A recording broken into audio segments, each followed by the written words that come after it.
Hello అండి, మనం దుర్గామాత నవరాత్రులు పెట్టుకుంటాం కదండి. ఇలా అయితే కలశం పెట్టుకోవాలండి 9 రోజులు. మళ్ళీ తర్వాత ఇలా అఖండ దీపం అయితే పెట్టుకోవాలండి అమ్మవారి ముంగల. ఇలా నవధాన్యాలు అయితే చల్లుకోవాలి. మనం ఒక కంచుట్లో, మట్టి కంచుట్లో ఇలా అయితే మొలకలు వెళ్తాయండి మంచిగా. తర్వాత నవరాత్రులు అయిపోగానే 9 రోజులు అమ్మవారికి పూజించగానే ఈ కింద కాలుష్యం కింద బియ్యం ఉంటాయి కదండి.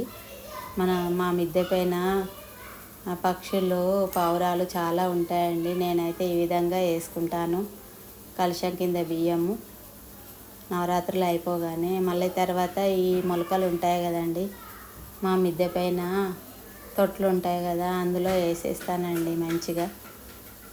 మొలకలు వెళ్తాయి. అవే చాలా నవధాన్యాలు ఉంటాయి కదా, అందులో మొలకలు వెళ్ళినాయి కదా, ఇలా పెద్దగా అవుతాయి మంచిగా. ఉలువలు, కందులు అవన్నీ ఉంటాయి కదా. కొంతమంది అయితే చెరువులో వేస్తారండి. నేనైతే ఏ చెరువులో వేయనండి.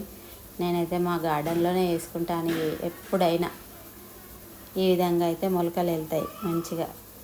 కొన్ని ఏమన్నా ప్లాంట్లు అయితే బొబ్బర్లు, ఉలువలు తీగ పారుతాయి కొంచెం. మీరు కూడా ఈ విధంగా చేసుకోండి. అవి కొంతమంది అయితే బియ్యం వండుకుంటారు. నేనైతే ఈ విధంగా పక్షులకు వేస్తాను. మొలకలేమో తీసుకొచ్చి తొట్లో వేస్తానండి. ఈ విధంగా ఎప్పుడు ఇలాగే చేసుకుంటాను నేను. మీకు కూడా నచ్చితే ఈ విధంగా చేసుకోండి మరి. అందుకనే నేనైతే చూపిస్తున్నానండి ఈసారి నవరాత్రులది కలశము, బియ్యము, మొలకలు ఈ విధంగా.